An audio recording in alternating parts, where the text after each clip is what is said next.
mwongeye kwirirwa abakunzi b'amakuru mashya TV. Reka tubabwire ko noneho Uburusiya bwaburiye Ubudage bwatangaje ko bushobora kuzata muri yombi Perezida Vladimir Putin mu gihe cyose azaba akandagiye ku butaka bwabwo.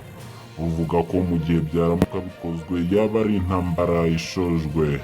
Umujyanama mu by'umutekano Dmitry Medvedev yavuze ko mu gihe Ubudage bwaramuka bushyize mu bikorwa bisabwa n'impapuro za ICC zisabira Putin gutabwa muri yombi bwaba bushoje intambara ku Burusiya. Minisitiri w'ubutabera w'Ubudage Marco Buchmann aherutse gutangaza ko izo mpapuro zisabira Putin gutabwa muri yombi zizagira agaciro mu Budage mu gihe cyose ICC yabisaba.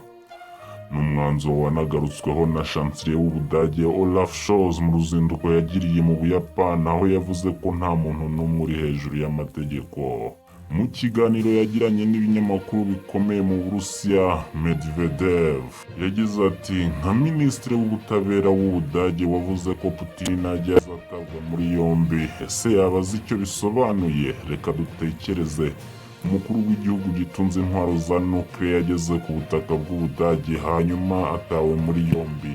Ibi ni ibiki? Ni ugushoza intambara ku Burusiya. Yavuze ko muri icyo gihe Uburusiya bwakoresha imbaraga zose bukagaba ibitero kuri Bundestag, ibiro bya chancelier w'Ubudage n'ahandi.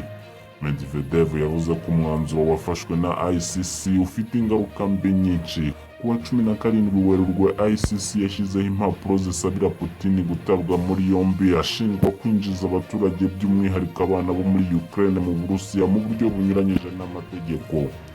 Uburusiya ntabwo ari kimwe mu bihugu byemeje amasezerano ashyiraho ICC. Amakuru mashya TV. Kanda handitse subscribe niba utarabikora, uraduteye inkunga yo kujya tukugezaho amakuru mashya buri gihe.